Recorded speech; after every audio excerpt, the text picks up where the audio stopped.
right with you, maybe almost. So you guys are doing good. I just saw Scott in Columbus. Good seeing you, Mr. Reynolds. Yeah, good job. Good job as always. Back Lyle, at you been anywhere lately, or you have plans to be anywhere soon?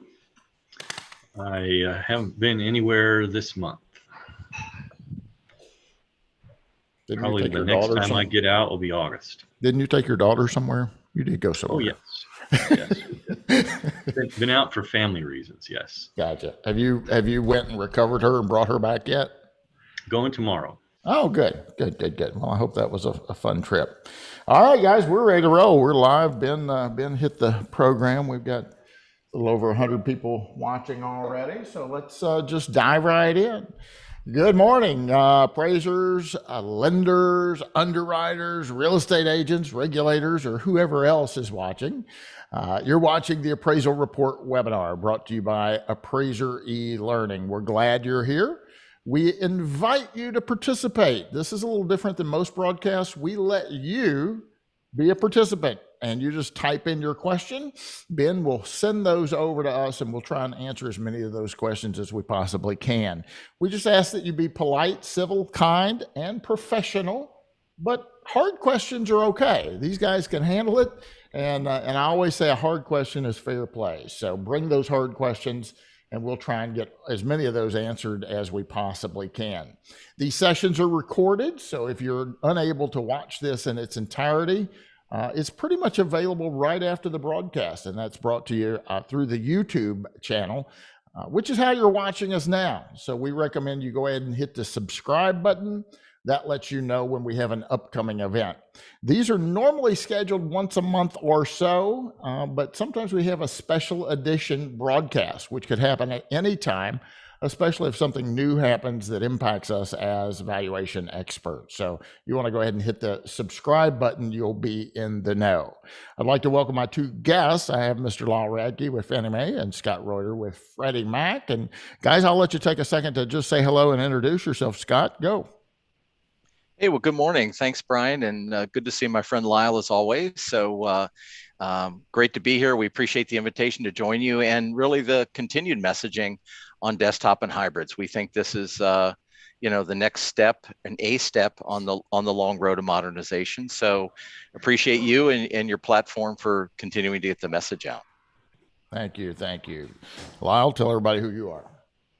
Yeah, I feel the same way, Scott. I'm a Senior Director of Collateral Policy at Fannie Mae, so that's kind of like all things appraisal. And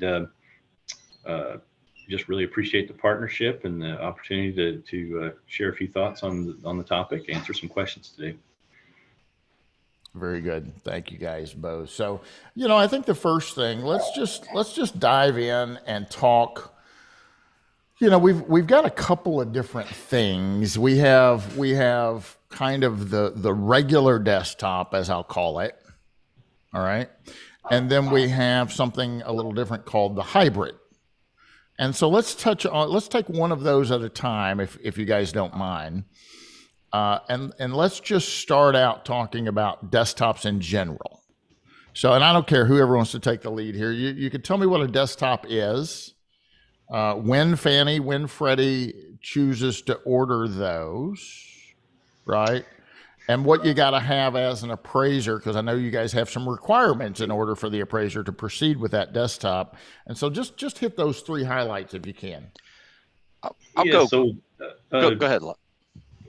Maybe this would be a good time to show a few slides. We have some visuals that go over this material. All right. I can share that if you want. And then Scott has a few examples that he can share when I get done. Perfect. I'll try and make this fast because I know we want to get to the audience's questions. So I'm going to go pretty high level here, and then maybe that'll jog some questions.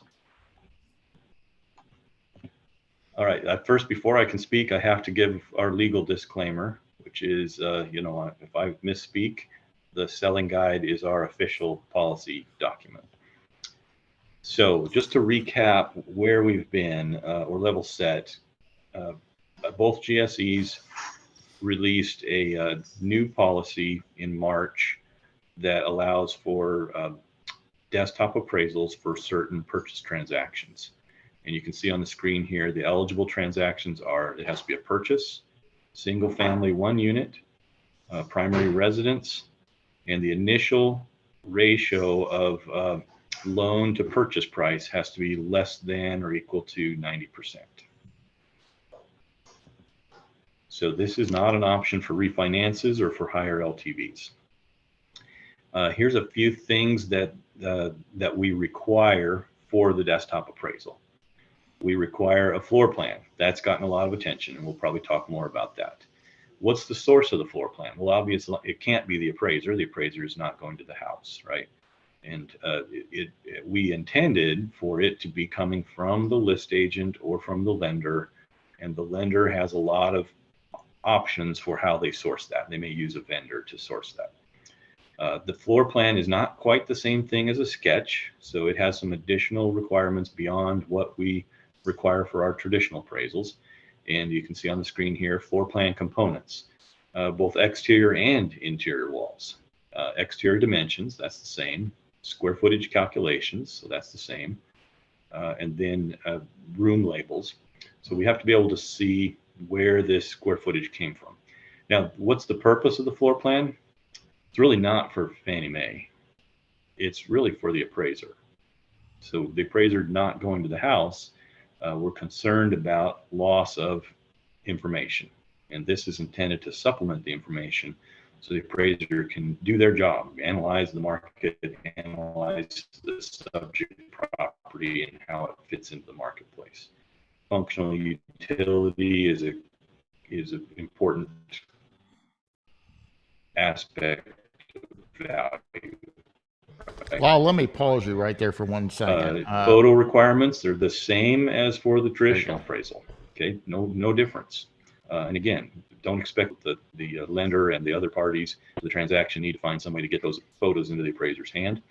And then verification of data. And what we show here on the screen is just kind of a food for thought, verification. Yeah. I think you may be breaking up just a little bit. Ben, is everything clear on your end? I was getting a small lag from Lyle, but continue, Lyle, if you're okay. All right. Are you all there? I'm here. I'm worried about you. But That may have answered your question. yeah. So why Okay. don't? Oh, yeah. So we'll talk more about these concepts, but we lost you there for a minute, Lyle, but we got most of it. I think you're back now, though.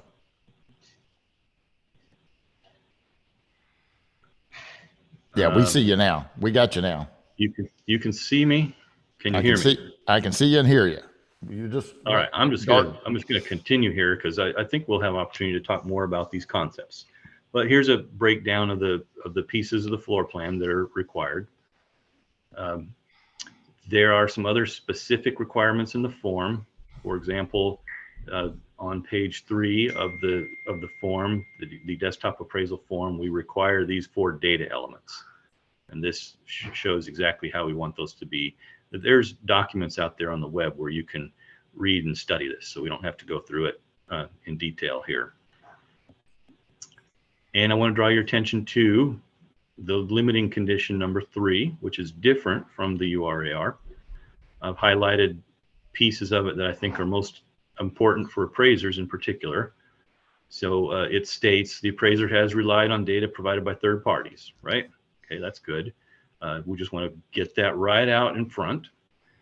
We list some examples of different kinds of third-party data, which you can see here in the purple. After examination of the data, the appraiser has used only the data he or she considers reliable. Okay, so that puts the onus on the appraiser a little bit to analyze that data and decide what's the best data if there's any conflict between the various sources. And then the last thing, and this is really your get out of jail free card, right? This is how you manage your liability. The appraiser assumes there are no material omissions and makes no guarantees, expressed or implied, regarding the accuracy of this data. So that's stamped right in every desktop appraisal form. And I think that should give appraisers who do these assignments some comfort, right? I also want to draw your attention to certifications, particularly number 2 and number 10.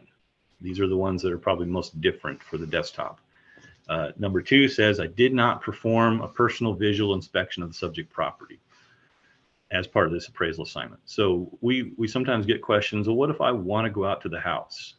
All right, well, if you want to go out to the house, you can, but you can't sign this certification. So you need to put that on the URAR, and that means all of the normal traditional appraisal requirements apply. Also here, I reported the condition of the improvements in factual specific terms. No guessing, right? You need to know. And then in red, I reported the physical deficiencies. Right, so you kind of have to take that one in combination with this one. You're assuming there's no material omissions. But if you see something, raise your hand and tell us what you see, right?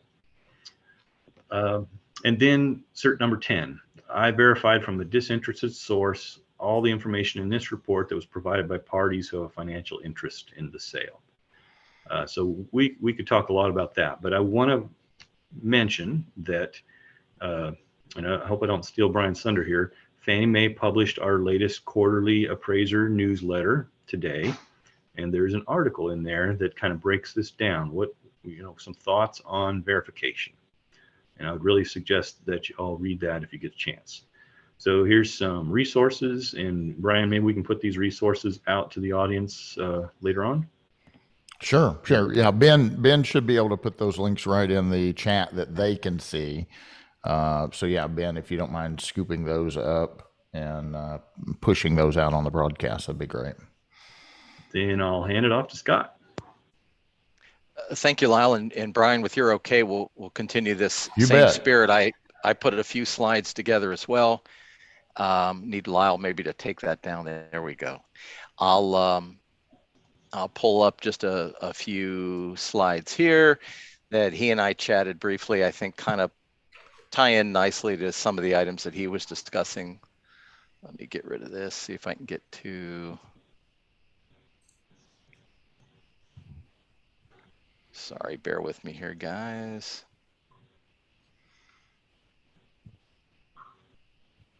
The top bar is kind of hiding there we go. I want to go to slideshow from beginning. So if you can see that, I'll continue. Sorry about that. Yeah, you're good. So, so you can't have a GSE presentation without two disclaimers, right? So like Lyle, our source of truth is of course the current published seller servicer guide. The desktop appraisal, as I said in some of my brief opening comments, we really do see this, Brian, as you know, as a step, a first or second step on a long journey of innovation and modernization for our space.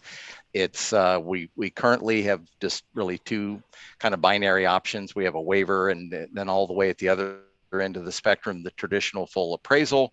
So we think there's obviously opportunities here to build out the spectrum and help alleviate what are real and demonstrated appraiser capacity concerns at certain times. Lyle kind of covered some of the requirements very well. You do need to do this on the new desktop form, the 1004 desktop or the 70D. It's the same form. You do need the floor plan, exterior photos. An appraiser does need geocompetency also. So this is not your license in state of California and all of a sudden the four corners of the state are your market area. You need competency. And Lyle called out that it's not our intention that the appraiser source the floor plan. There's some photo requirements. We believe that these are really the same requirements in a traditional appraisal. And the reason it was pretty strategic, we highlighted and focused this on purchase transactions, believing that there'd be all the marketing material and a whole suite of the MLS photographs typically available to the appraiser. One thing we're seeing, the bottom bullet here, we are seeing in some of the early desktops, we appraisers, I'll throw myself in that group, we love to clone old reports to kind of help with some efficiency. And we're seeing some comments trickle through as a result of that, such as, utilities were on at the time of the inspection when the appraiser didn't really set foot in the property. Lyle highlighted the scope of work and limiting conditions and assumptions, particularly 3, where the appraiser assumes no material emissions, makes no guarantees. So, to boil this down, really the associated certifications and limiting conditions on the desktop form really spell out very clearly what the appraiser is doing and not doing. They've not completed a visual inspection of the property. They're relying on information provided from a third party, et cetera. Okay. The difference in floor plan versus sketch, I got a few more and then we can get into some questions. The floor plan, as has been mentioned, is a new requirement. It is intended to show interior walls. The sketch is the sketch that we've all seen showing exterior walls and dimensions, and the GLA needs to be calculated so the reader can understand how the appraiser calculated that. Again, high level, what do you need to do to comply as an appraiser? You can do one of 3 ways. These are some slides. We took some examples from reports. You could get an all-in-one. You could actually get a floor plan that has been enhanced dimensions. And then in the lower left here, like a lot of software programs, it kind of auto calculates the GLA. This is perfectly acceptable. Flavor 2 is maybe more common, with the floor plan many times being sourced as kind of a standalone doc. On the left, you've got the sketch with the exterior dimensions. You've got a floor plan. And then in this instance, the appraiser got these 2 first components, but then had to kind of hand calculate the GLA. And they did that on the lower right here, added that to the report, also perfectly fine. The trip point, and I guess the takeaway, the next 2 slides, is I think with at least initially all the focus on needing a floor plan, sometimes that's the only doc that's appended to the report is the floor plan. So we don't have any dimensions or GLA calculations provided by the appraiser. We've seen a couple of these, and this is just a friendly reminder to the appraisers from a practical developmental standpoint. Here's a nice floor plan, but again, no dimensions, no GLA. And my last example is the same. This is a really nice, it looks like an app generated, technology generated floor plan. A lot of detail, but again, no dimensions and no GLA. So lastly, and then we'll get into your questions, Brian. I know this was kind of broadly around desktop and hybrid. As a reminder, both GSEs collaborated a couple of years ago and created new desktop and hybrid forms. The traditional 1004 Form 70 still remains unchanged until the new UAD. The hybrid, at least for us, is not in any expanded, it's not in any in policy right now, so it's in very limited use. And the desktop has obviously been launched here recently. Here's the desktop form. When you pull these up in your suite of forms, just look for desktop, the desktop form. Again, the 1004 desktop or 70D. Same with hybrid. They all look like the 1004. So if you're running fast, you might pull up a 1004 Form 70 and think you're running. So just another word of caution. And then I'll ask Ben if he'd be kind enough, put in the FreddieMac.com/appraisers. We have a lot of resources. That's our landing page for appraiser and collateral resources, FAQs, articles, a lot of this information, as well as our capacity information. So with that, I'll stop sharing. And I'll say, Brian, if I may, kind of tying back to your question, and I think, as I remember it, kind of why desktop and why now, I think we learned a lot, both GSEs, through the COVID flexibilities. So as you remember, we all remember March of 2020, and we had a lot of long meetings with our friends at Fannie Mae under the eye of our regulator, and came up with the flexibilities. One option was the desktop, and really high marks to the appraisers. The appraisers took that on, and with the availability of data and online information, we were actually seeing many times the appraiser would exceed the minimum scope of work and provide things we weren't asking for. Here's an aerial photograph, and believe it or not, here's a floor plan. There were things that the appraiser, because they were researching these online, were providing. So it's a long way to say we didn't see any introduction of any increased risk. And so I think that likely informed a lot of the migration and movement towards a desktop. 1.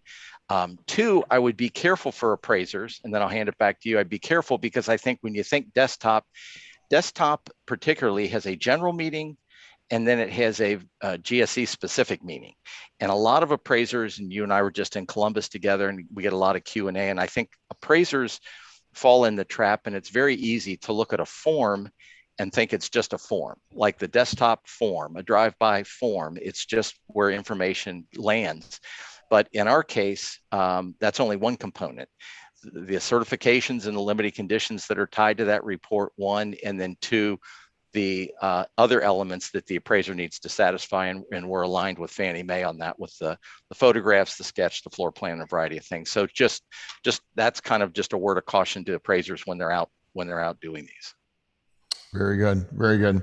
So I want to circle back around and ask a couple of questions myself. And then again, the viewers, please type your questions in, let Ben know, and he'll send those over to us. We don't see your questions and your comments on the YouTube channel. So you've got to submit those. Ben will grab those up and forward them to us, and we'll get to as many as we can. But I want to just go back and highlight a couple of things I heard and then ask a couple of questions. So Lyle, you mentioned that these are only available on purchases right now, and loans that have a little bit lower loan to value. Do you know what that loan to value threshold is? Yes, it's 90%. Okay. And, to calculate that, the lender uses the contract price. Since obviously there's no appraisal yet when they're deciding whether or not to order the appraisal. Sure. So if they're borrowing 90 or less, I guess, then that would potentially qualify for the desktop. Now on these, do either one of you know what percentage of appraisals are being done via this desktop model on purchases? Well, I don't have exact figures, but right now the ratio is pretty modest. I don't think it's probably a minority of the purchase appraisals. Was it as many as 30%, or is that high? Like I say, I don't have exact figures right now. Scott, do you have any insight? I actually stumped Fannie Mae and Freddie Mac with it. I didn't mean to. Well, it's early, right? So there's I get it. From the appraiser perspective, it's like March 19th, we're ready to go. But from the lender's perspective, there's a fairly substantial timeline before they deliver those loans to us. Yeah. So I was just going to say we're seeing the same very, very modest pickup rate thus far. Yeah. So probably less than 30%, probably more like 15 or so, somewhere in that neighborhood, 10%, something like that. Okay. Well, so it's not. I think I should clarify a couple things. First of all, in the purchase space, the fraction of loan applications that are just normally over 90% LTV is fairly high, right? When you first-time home buyers don't normally bring a big down payment, and so we calculated, roughly half of purchase transactions might qualify for a desktop appraisal. Okay. So we're already starting from a smaller baseline, and then within that half, there's a question of, does the lender want to use it? Does the borrower want to use it? But there's also a question of, are they set up yet? So all of the appraisal ordering and tracking and quality control is hard coded in most of the lenders' platforms. So they need time to recode to accommodate the change. And a lot of them, this was announced in 2022, their IT budgets are already fixed for 2022, right? So they don't have as much flexibility to make changes as you might think. So I think that the adoption rate right now is pretty low, but we anticipate that it'll grow over time as lenders make the necessary changes in their systems to be able to execute it. Yeah. What's interesting is that before COVID, because these discussions were occurring before COVID, right? I mean, the whole thought of a desktop or maybe even the hybrid was discussed before COVID ever hit. And the general consensus of the appraisal community was, I'm never doing one of those. I've got to go in the house and see it and smell it and walk through it. And then COVID hit, and a lot of appraisers said, well, maybe I don't have to go in the house. Maybe there's some other way that we could get those characteristics, because I don't want to risk, my health and safety by going in that property. Somebody may have COVID. And it seemed there, at least there for a little bit, they were more open to that. And we've certainly seen probably COVID assist with the launch of that, I would predict. I know you don't have a lot of data in the desktop arena yet, so this question might need to be asked again another year from now, or year and a half from now, when maybe they're more prevalent. But I'm questioning, do either of you, and maybe this is a question for my folks tomorrow, since they're dealing more directly with lenders versus the loan officer and production side and the consumer, as opposed to you guys on the back end. But I'm just curious, one of the conversations we had yesterday, and I think this could be a real problem, is if a consumer feels that their property, the appraisal was opined for less than what they think it is. Lyle thinks his house is worth $1 million, and I say it's worth 700, right? How is that going to be handled if it comes back to the point where Lyle's like, the appraiser didn't even come in my house? And I know we've had that historically. Maybe you could talk about that from a drive-by perspective, because we've had drive-bys for a long, long time. And it's really the same argument. The appraiser didn't come in my house, they just drove by it. Do you have any knowledge on that topic of is there a lot of pushback on that, and how is that typically resolved, or how would you recommend? Would you say, look, we can send the appraiser out and do a traditional appraisal if you still are unhappy with that? What are your thoughts on that, Scott? Yeah, I was going to say, we haven't heard much on that. I think, to me, hearing you pose the question, it sounds like a communication opportunity, right? Just to the broader, not just to the industry, but to to everyone at large. Just let them know that appraisers have and do consume a lot of third-party information when they assemble their reports. And really, the eye on this was not to cut any corners in terms of development. It's just how they consume the information. Now, that said, I think you make a great point. Coming through the house is many times seen as them showing you every square inch of that house and some satisfaction that you're not going to miss anything. There's another end of that argument that with the current environment we're in, does it actually help to put a little distance between the appraiser and the house and just let them consume the characteristics, and maybe not go in and be subject to any accusations of any bias or subconscious biases they're walking through the home with, preferences or subconscious preferences they may have. So I think it's a communication opportunity first. Let's jump into some questions. We've got a bunch of questions coming in, so let's just jump on it. Question number one from Patty G. Does the floor plan have to be per ANSI standards? So I'll take this one, Scott, if that's okay. At this point in time, the ANSI standard requirement for appraisals is a Fannie Mae requirement. So not to put words in Scott's mouth, but at this point, I don't believe Freddie requires that. Now, we only require it for the traditional appraisal because, obviously, with the desktop appraisal, the appraiser has little or no control over that floor plan. So they can't be expected to ensure ANSI compliance when they're not generating the floor plan in the first place. So the short answer is no.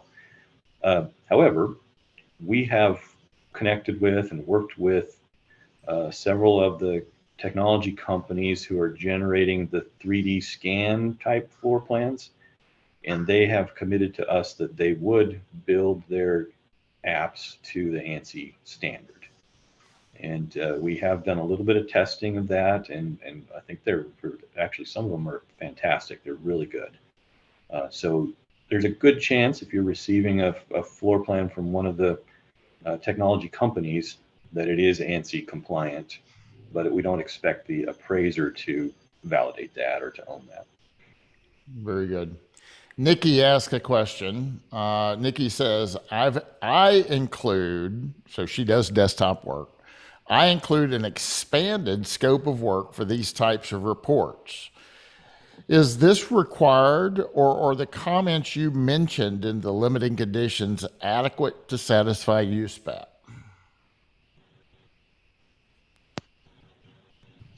So I'm wondering what she includes in her expanded scope of work. Right. I mean, and being fair, I don't know.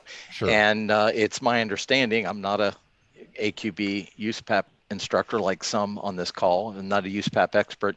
My understanding is an appraiser can complete and fulfill and develop a desktop appraisal being fully aligned and compliant with USPAP. All right. Lawrence asked a question, as I asked yesterday. Why would a lender want this product when it costs more? And didn't answer that as complete. I can't see that. And don't answer that is faster. If so, it's marginal. But as a follow-up, order appraisal when title. So the question is why, if Lawrence is going to charge the same amount for a desktop as he would a traditional appraisal, a URAR, if you will, why would a lender do that? And, I don't have the, my answer the other day was maybe it's as a proof of concept, trying to get appraisers to do them and understand, hey, you can do them. We're willing to pay whatever it takes to get that ball rolling. I don't know. Do you guys have any insight in that? I know you can't speak on behalf of a particular lender, but. You want to go, Lyle, or you want me to jump first? I'll say this. Time will tell, right? Fannie Mae, at least, and I imagine the same for Freddie, we don't get involved in pricing of appraisals. That's a primary market function. The market will sort that out. So, you kind of let the chips fall where they may as far as what the market tells you about pricing and preferences. We'll watch it and monitor and see what happens. I do think that it's like any other market, it's competitive. So I don't know that they will cost more. They may cost less. We'll see, right? That's something we want to observe and see what we can learn from it. Yeah, I think to add real quick, if I can, Brian, I think we're taking a much longer view. So I appreciate the comment. I think the spirit when this was conceptualized and designed was more around efficiency, building efficiency, and having the appraiser gather at their desktop elements that already exist, up to and including the sourcing of a floor plan. Now we understand that's been the big issue, is that in a lot of markets, it's not common to have or be able to find a floor plan.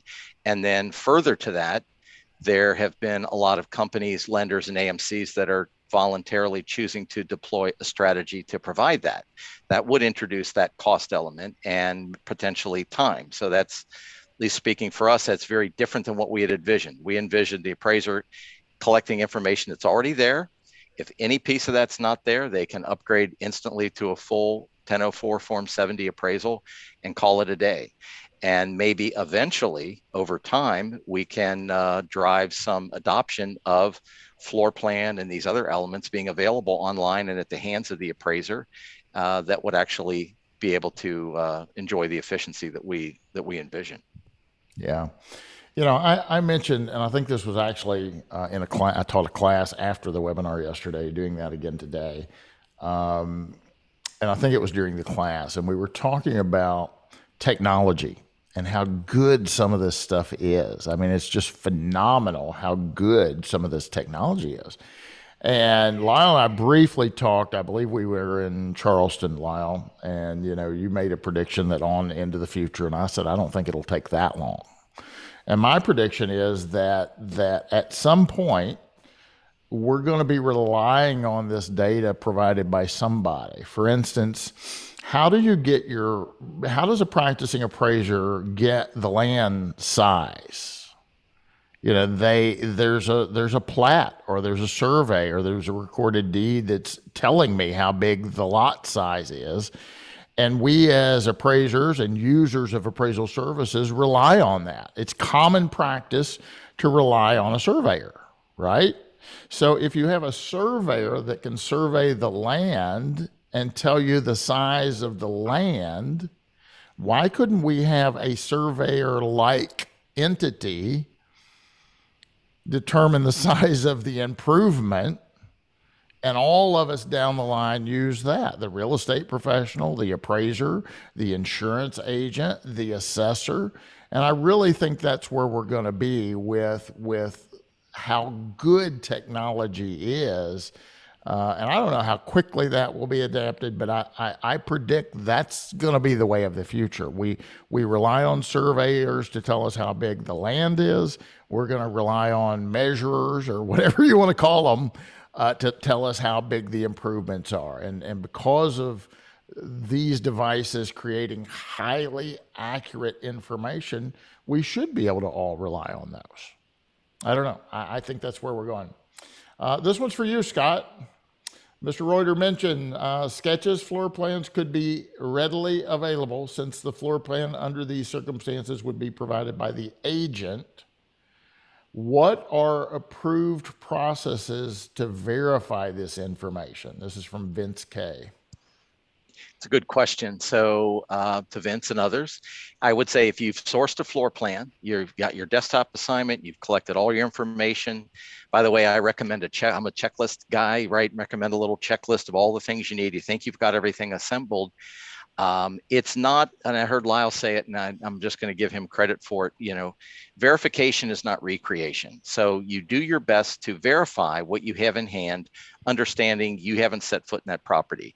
You can have maybe pull a prior listing. There may be county or public information available. You can cross compare photos and see if the layout of the home appears to kind of square with the floor plan you have. And I would state those 2 or 3 or 4 steps in a simple sentence to the reader, with the protection of the language that Lyle highlighted earlier in the certification and assumptions that I'm consuming a third-party floor plan. I'm going to verify it to the best of my ability. Here were the steps I took, and the appraiser can define what those steps are. But they do need to make a reasonable attempt to verify it, and not just take it and use it and not make any attempt to understand that it's verify that it appears to be accurate. We have a question from Russell L. Before we do that, let me just say you're watching the Appraisal Report webinar brought to you by the very fine folks of Appraiser eLearning. These sessions are free of charge. We hope to be able to provide you some valuable information. These are recorded. You can go back and watch them at any point and time, and we're glad you're here. We want to encourage you to participate and ask your questions to these great experts, and we'll try and get you some answers. Lyle, what's your favorite color? Let's go with blue. Blue. Scott, what's your favorite number? Number 5, Johnny Bench, Cincinnati Reds. Number 5. Ben, can we do a promo code for Blue 5? Blue 5. And anyone watching right now, if you need some CE, use the promo code Blue 5, thanks to Lyle and Scott, and we'll give you a nice discount on any of our educational offerings. I know next week I'm teaching a USPEP class. Next week I think we have a course on diversifying your practice, and what better time to really learn more of how to diversify your practice. That title is Inside and Out, Diversify Your Practice Inside and Out. It's how to diversify with your appraiser hat on, as well as how you can take your appraiser hat off. You're not acting as an appraiser, but your knowledge and skill set that you have as an appraiser, opportunities for you to make money. And that's the name of the game. I assume that's why you're in business, to make money. So check out appraiserelearning.com. Use the promo code BLUE5 for a really nice discount. And I hope to see you in a class real soon. All right, let's get back to questions. Russell asked, I received 2 orders for a desktop and the lender had no idea they were required to provide the floor plan. Are the lenders being educated on these requirements? Lyle? Well, yeah, of course, we're doing our best to educate the lenders on these requirements. We have regular cadence of newsletters and bulletins and educational assistance, job aids that we publish for lenders. In fact, almost everything we publish is for lenders. Appraisers are sadly almost an afterthought, right? Not on my team. We love appraisers, but from a Fannie Mae perspective, our counterparty, our customer that we have a contractual relationship with is the lender. So all of our education is focused on the lender for the most part. Now that said, you can't, it's the old, you can lead the horse to water, but you can't make them drink, right? You don't know if they are paying attention or understanding. So I think it'll take some time for the concepts to sink in, and you just got to communicate and be patient and hope for the best. Tanya is asking, with new floor plan requirements, this report would work best with a new construction home. The caveat is the appraiser would no longer be able to verify via 1004D that the construction is indeed complete. Or would this be an option? 1004 desktop followed by 1004D final inspection by the appraiser. Any thoughts on that one? I guess she's wanting a follow-up on a desktop. That's not in the model, I don't think, is it?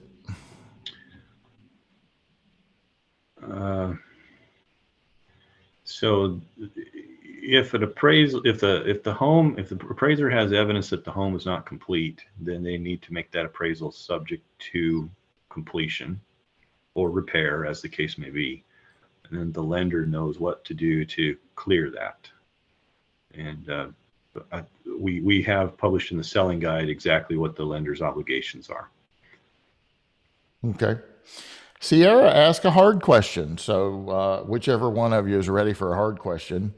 Hi, Lyle. I guess it's to Lyle. Hi, Lyle. Scott, you're safe. Hi, Lyle. Off the hook.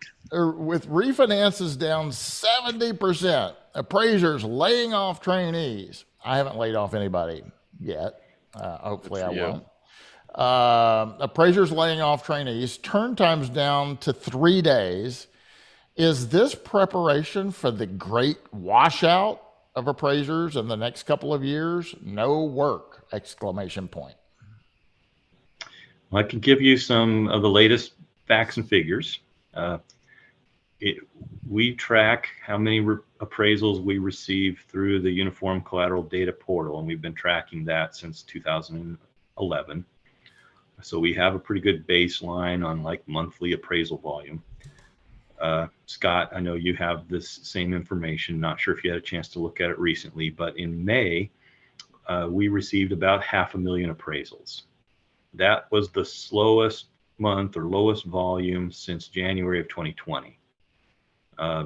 But if you look at the long-term perspective, going all the way back to 2012, that's still a really high volume. So for example, in 2014, the average monthly volume for the full year was about half that, 250,000.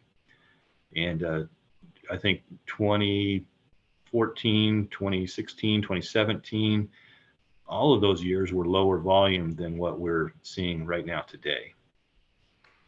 So we didn't see great washout of appraisers during that 2011 to 2017 period. I'm not sure that I would expect it to happen now. The average number of orders per appraiser is still a relatively high compared to the historical average. Okay, Scott, you've shared your screen there, I think. Oh, I can't hear you. Yeah, I just on point. Lyle and I, our teams have access to the same. Yeah, can you hear me now? Yeah, we got you. Awesome. No, while it was on point, I had the slide actually up, so it ties right to what Lyle was saying. Fannie and Freddie have access to the shared UCDP portal data. Lyle's right on target. This is actually through April. We just updated to May, but he's absolutely right. It's trending down. You can see the 2020 and 2021 volume, which was just crazy through a 100-year pandemic, that it absolutely put tremendous pressure on appraiser capacity, and now it's normalizing a bit. We did see a little of the spring seasonality in the bottom dark blue, right on target coming into the spring, and now as we approach the summer, but again, a lot, little flatter than the previous couple of years. But I think Lyle made a great point. You need to have a good decade perspective on this to really see the impact on appraisers and what that volume against really the static number of appraisers we see doing work for the GSEs has. Yeah, leave that up 1 second. It's too quick. Hang on. That's all right. I may have gotten it. No. Well, he pulls that back up. I got it. One more thought there. Go ahead. This is a sensitive subject for appraisers, but obviously the GSEs offer some appraisal waivers on certain loans. And the appraisal waivers are mainly concentrated in the rate term refinance space. So the big drop in loan volume is in the rate term refinance space, which means we're losing appraisal waivers about as fast as we're losing appraisals, which sort of buffers the loss in the appraisal space. Great. Thank you, Scott. I got it. I'll pull it down, but I will say real quick on that that link that I've asked Ben to share on our collateral and appraisal webpage. We update this month. This is self-serve appraisers. Anybody can go in and grab this. We update it monthly, and we think it's a great resource. So just to let everyone know, I was speaking to an economist recently, and he made the comment. I pulled it up and looked. The millennials have passed the baby boomer as the largest generation, right? So the largest generation currently is the millennials, and the millennials are buying houses. So the largest generation out there are looking for houses. They're buying houses. And so we're going to continue. People need housing. And it really doesn't matter what the interest rates are. People were buying houses when it was 18% back in the 1980s. And obviously that was a huge challenge. But people are going to keep buying houses. So if we can just hang on there a little bit, all these millennials are going to continue to buy houses, and others are going to continue to buy houses. And then what's going to happen when things settle down and the rates go back down again?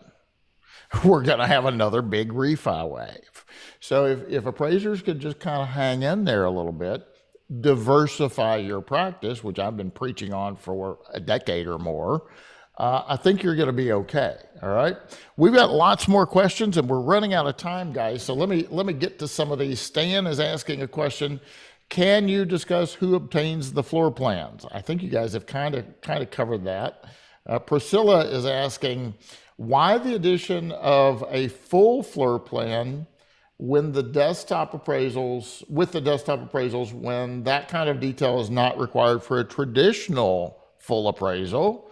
Is this a prescriptor to what is to come? So why do you need something so detailed when, if I go look at the property, you don't?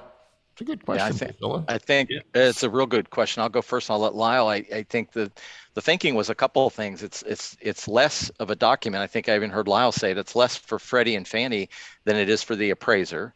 Two, it gives the appraiser an idea of the layout and maybe any functional concerns that might be in the property, which we've heard from practicing appraisers is really a minority of the time if it's an infrequent event. But to me, most importantly, it allows the appraiser who's not set foot in that property the ability to understand the layout as they calculate the GLA. So I think that's the big lift. Lyle, I don't know if you've got another take on it or. Agree completely. And to her question of whether or not this is the future, yeah, I mean, we'd love to see more technology deployed in the measurement of houses. These apps are fantastic. Like, you can run the app 10 times and you get the same answer all 10 times, and you put a tape measure on.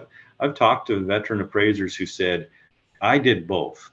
I ran the app and I measured it myself, and then I compared them.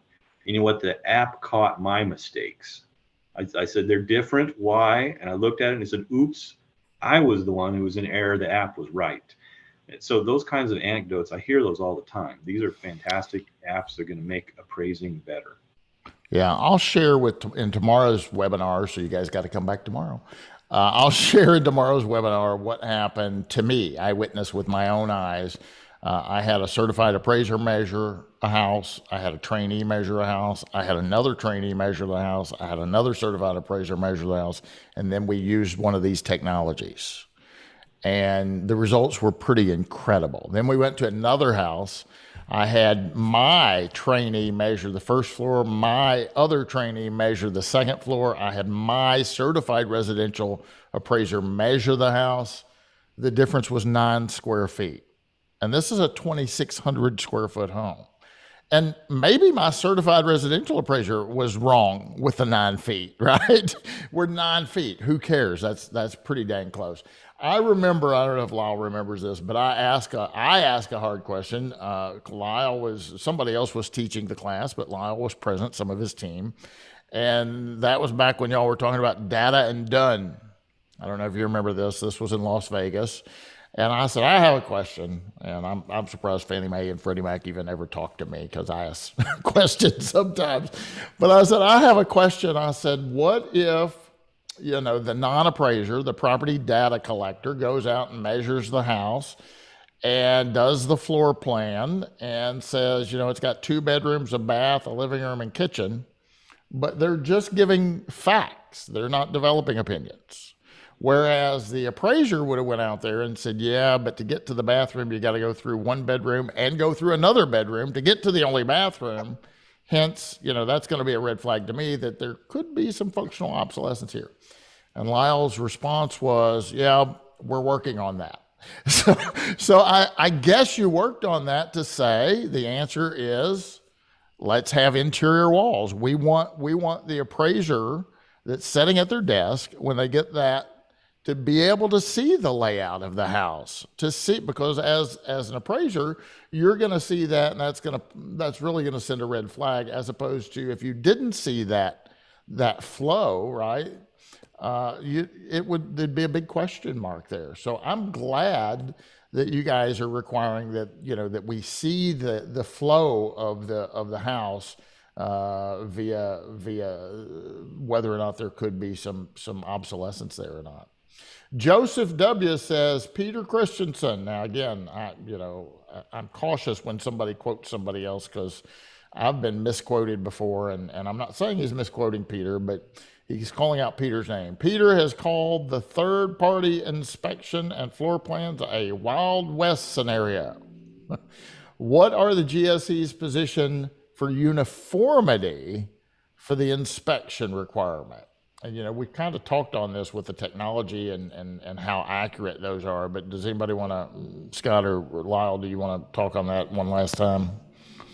Yeah, I'm not sure how. I'll let Lyle go next. I don't, we can align on data and forms previously, and I think we're making a big step on data and a data standard. That might be a step.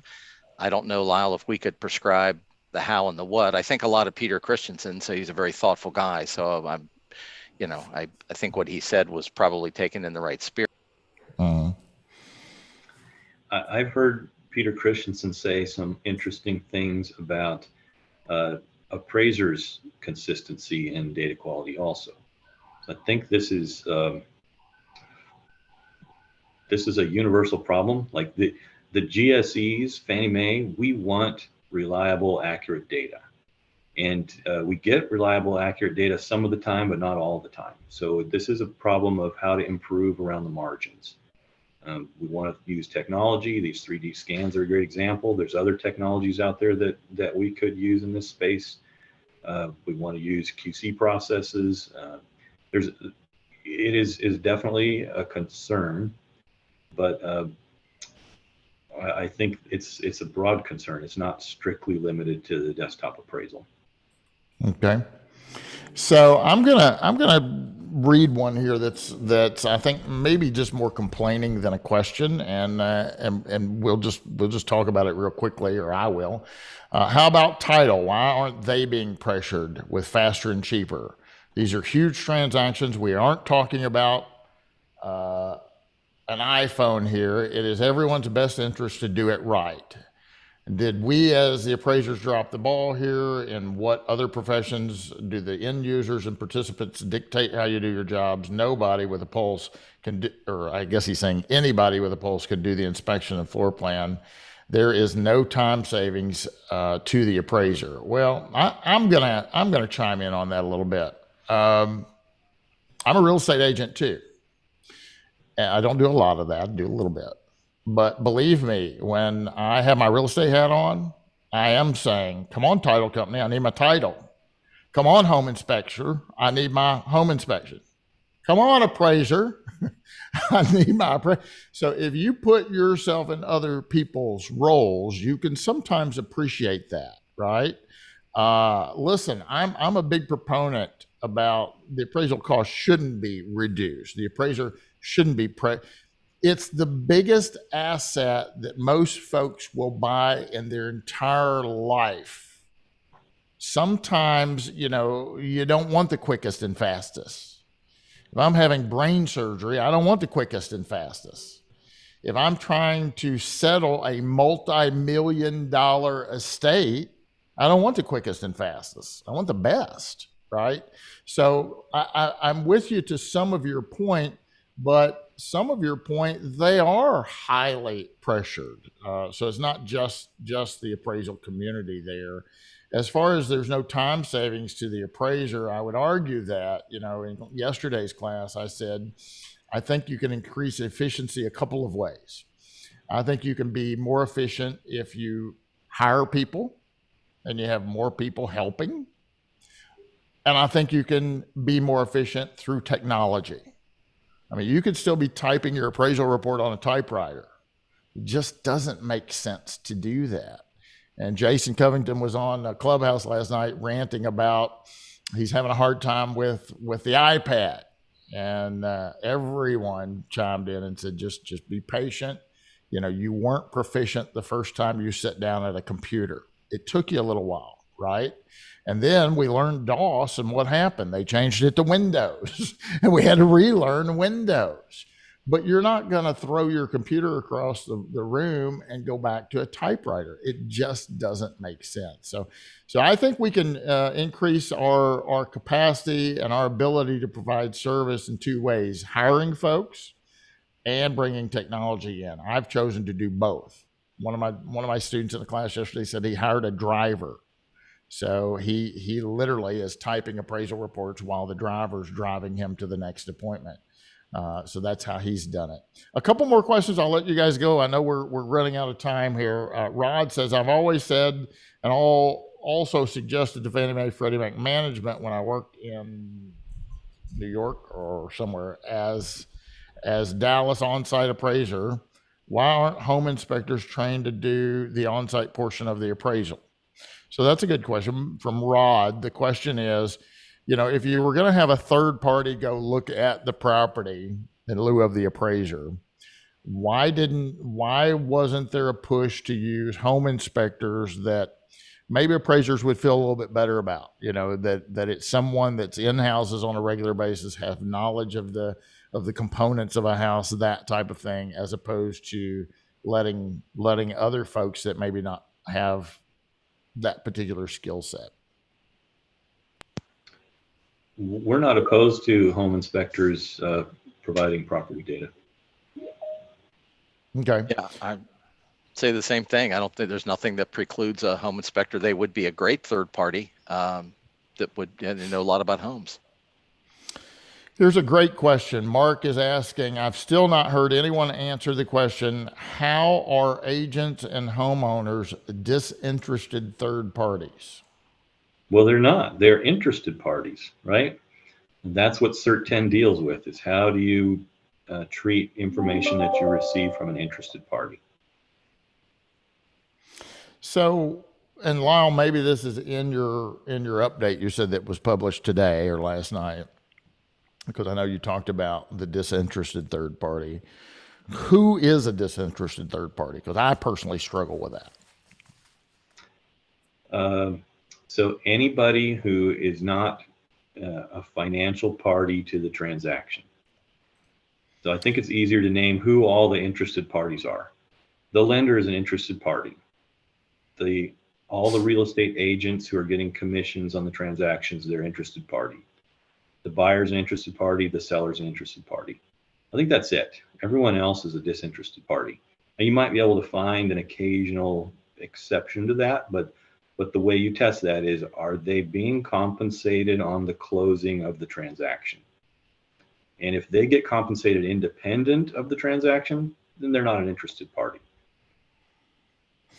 What if it's a next door neighbor who's not getting compensated, but could argue, hey, if Scott's house sells for more, that's going to help my house. So could there be I'm just playing devil's advocate here for a minute because I like to do that. You've met me. Be a disinterested, interested party, huh? I don't think we get a lot of information from the neighbors. Yeah. So would the assessor's office be a disinterested party?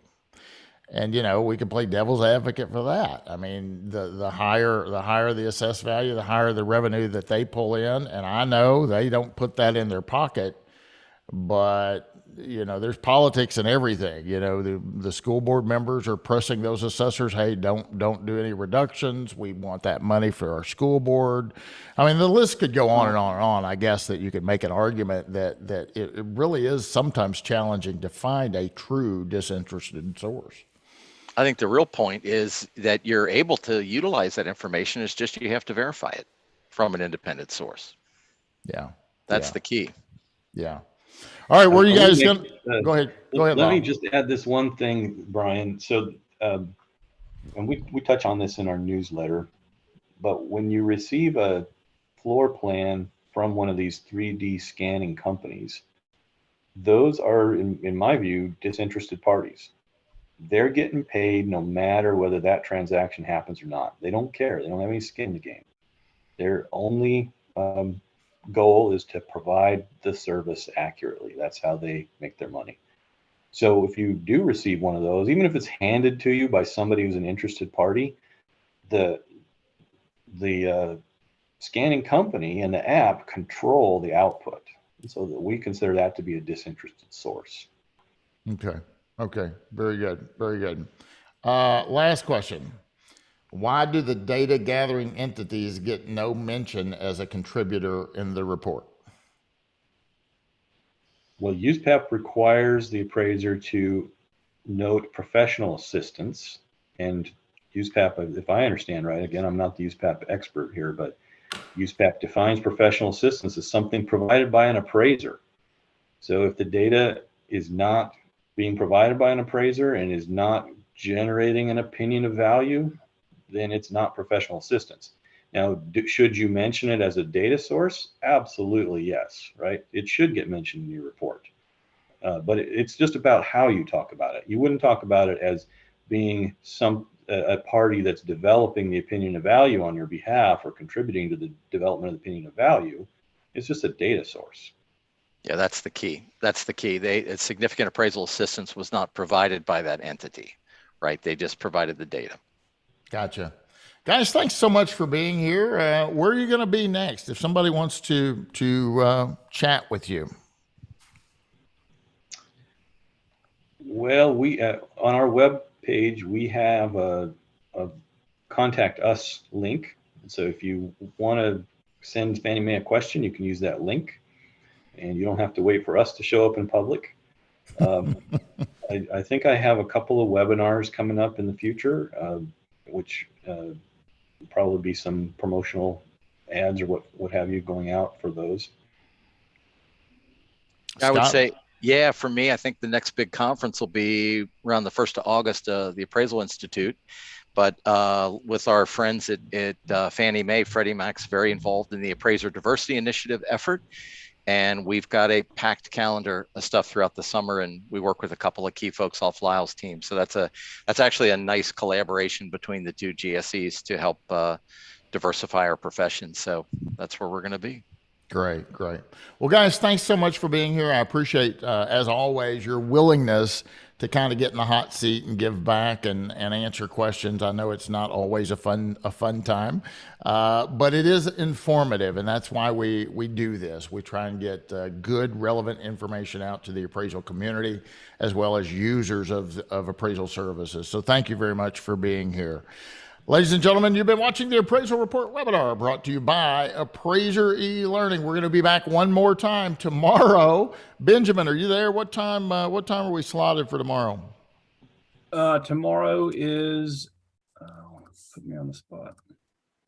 I think we're 9:30 to 10:30 Central. 9:30. So 9:30 Central Time tomorrow, a little bit earlier. We're going to have three great guests on. These are entities that you can get orders for the desktops. So you're not going to want to miss that. 9:30 tomorrow, same place here. Subscribe to our YouTube channel. You'll find it. Again, you've been watching the Appraisal Report webinar brought to you by Appraiser eLearning. Don't forget, what was it, Blue 5? I think that was our promo code, Blue 5. If you need any CE, go on over to appraiserelearning.com. Register today. Use that promo code Blue 5 for as long as it lasts, whatever Ben did. For Lyle, Radke, and Scott Reuter, as well as Ben Maxwell, I'm Bryan Reynolds, your host. Until next time, happy appraising.